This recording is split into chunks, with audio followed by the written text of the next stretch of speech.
শুধু বীরভূম নয়, বীরভূমের পর এবার মালদাতেও টাকার পাহাড়। মালদার মঙ্গলবাড়ি এলাকায় দক্ষিণ দিনাজপুর এবং মালদা থানা পুলিশের যৌথ অভিযান। ব্যবসায়ীর বাড়ি থেকে উদ্ধার 2,40,50,000 টাকা। ব্যবসায়ীর আলমারি, খাটে রাশি রাশি টাকা। দেখছেন সেই ছবি। এই ছবি দেখতে দেখতেই কথা বলবো। আমাদের সঙ্গে রয়েছেন আমাদের সহকর্মী মালদা থেকে সুব্রতোষ। আমি একেবারে সরাসরি সুব্রতোষের কাছে যাবো এই মুহূর্তে। আমি আরো একবার যাবো সুব্রতোষের সঙ্গে কথা বলতে এই মুহূর্তে। সুব্রতোষ আমাদের সঙ্গে রয়েছেন। সুব্রতোষ,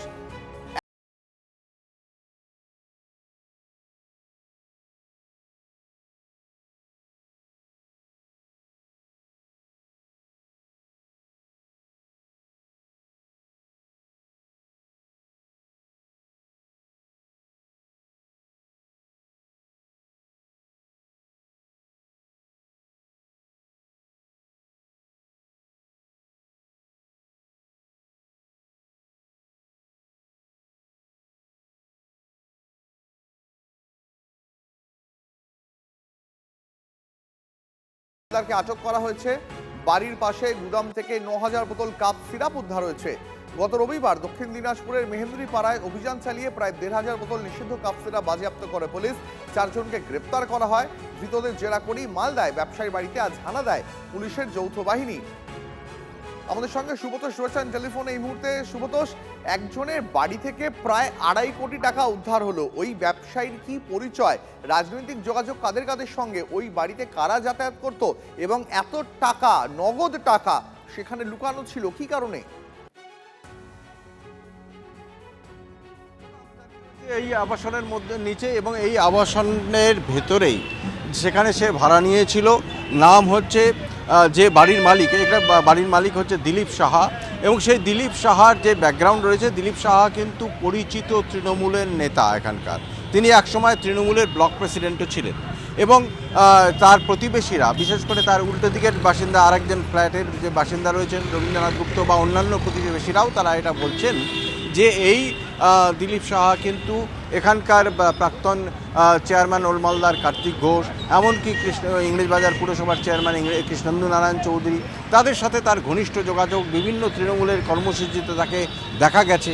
তো সেই ব্যক্তি হঠাৎ করে কাউকে সেই রকমভাবে তার ব্যাকগ্রাউন্ড খতিয়ে না দেখে এমন কাউকে ভাড়া কেন দিল, এবং যার গতিবিধি ছিল সন্দেহজনক।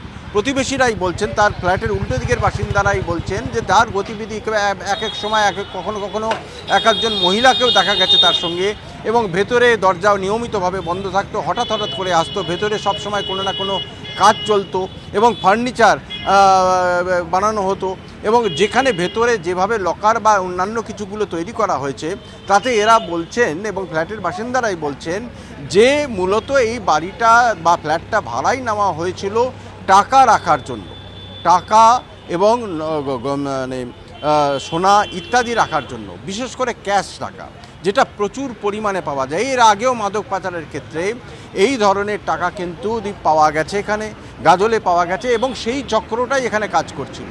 এবং যেটা মনে করা হচ্ছে যে এই চক্রটা যেখানে গত আগের সরকারের সময়ে তাদেরকে যেভাবে ধরপাকড় করা উচিত ছিল, যেভাবে চক্রটাকে তখনই থামিয়ে দেওয়া ছিল, সেটা কিন্তু করা হয়নি। বরং সেই চক্রের সঙ্গে যারা ওতপ্রোতভাবে জড়িত, সেই সমস্ত মানে পাচারকারীরা এখানকার তৃণমূলের বা প্রভাবশালী নেতাদের মদতে আরও ফুলে ফেঁপে উঠেছে একেবারে। এবং সেটাই কিন্তু খতিয়ে দেখা হচ্ছে।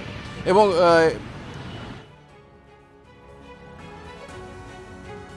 কি বুঝতে পারছি না তো, কালকে থেকে তো চিন্তাতে আছি কি ব্যাপার। কখন পুলিশ এসেছিল এখানে প্রথম? কটার দিকে? 5টা না 6টা? 6টার দিকে আছে। আমরা কিছু বুঝতে পারি কী ব্যাপারে এরকম কেন হচ্ছে। শুনলাম যে এখানে কি 2 নম্বরে কি হয় বুঝতে পারছে না, পুলিশ বলছে। হ্যাঁ, আমরা তো আতঙ্ক হয়ে গেছি, কী ব্যাপার আমাদের পাড়াতে পুলিশ কেন? কালকে থেকে তো চিন্তা, হ্যাঁ কালকে থেকেই চিন্তায় আছি আমরা। বহু ব্যবসায়ী এরকম আছে, নেতারা টাকা তুলেছে, ওদের কাছে দিয়েছে, সেই সোর্সটা খুঁজে বার করা। সাধারণ মানুষ অনেকে জানেন, পুলিশ তো জানেই।